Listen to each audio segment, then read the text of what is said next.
unfortunately nga ito gawa talaga natin, no?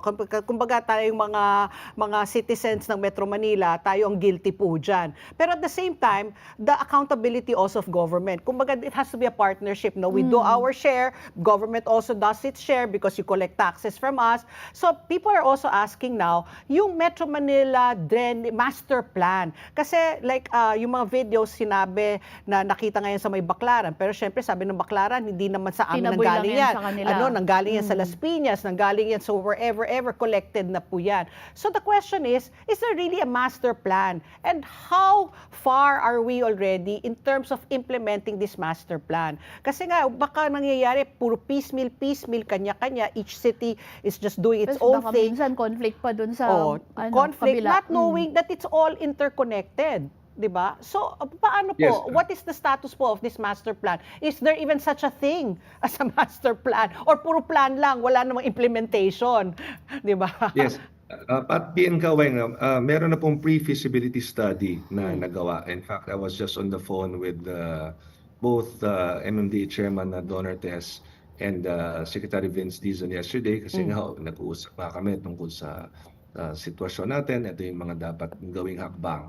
At we all agree na dapat talaga ay ma-finalize itong master plan. But again, this is something that will not happen very fast. Dahil in our lifetime?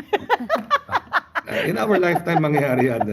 Pero actually, hindi siya yung immediate na nandyan na siya agad. Dahil you have to study really yung interconnectivity ng mga drainage systems natin sa ilalim, no, ng ating mga kalye. And you're talking about 17 LGUs, of course, na kailangan na ma-interconnect. So, the objective really is to be able to finalize this plan. It will also entail a lot of funding. At kailangan talaga planuhin niya ng mabuti. Pero yan ay bagay na pinapag-usapan natin kung paano na ma-finalize talaga.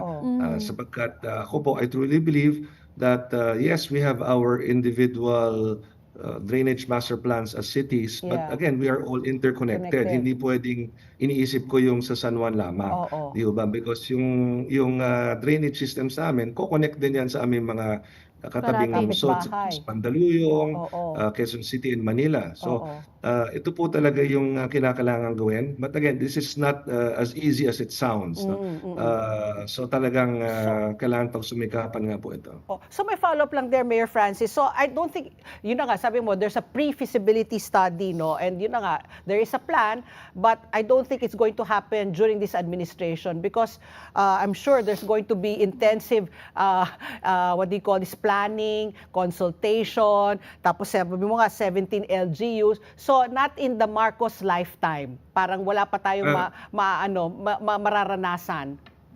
Ayoko naman po mag-comment how fast or kung aabot agad ngayon or hindi, no? Because again, it's still being done. So ayokong mag-comment yung duration ng kailan matatapos na implement because again, allow me first to check on the status. No? Okay. Pero ang importante rito, individually, dapat ngayon pa lamang, yung mga pwede natin gawin as LGUs, gawin na natin. No? Yung ating pangangalaga sa ating paligid, maging mas stricto tayo sa implementasyon ng mga ordinansa. LGUs can implement various local programs to ensure na hindi nga nagtatapon ng basura sa ating waterways. Alam nyo, ang importante rin talaga dyan, yung maayos na edukasyon pagdating sa pagtapon ng basura, yung hauling po ng mga LGUs dapat nasa tamang oras, nasa tamang araw, dapat nagsisegregate po ang ating mga mamamayan. So it's really a holistic approach, Pat P. and Kaweng. No? Tama po kayo, may responsibilidad ang ating mga lokal na pamahalaan. Tama po kayo, may responsibilidad po ang pamahalaang nasyonal. Ngunit ang bawat mamamayan may responsibilidad din po. At one thing that is being discussed also is the possibility of waste to energy. Ito po ay meron ng initial talks na yung nakakasanayan nating yung basura nga po ay dinadala sa landfill. We are now exploring the possibility of having waste to energy programs, no? Yeah. Which Oo. ginagawa na po yan sa ibang mga bansa. In Oo. fact, minsan pinapag-usapan niya sa Metro Manila Council.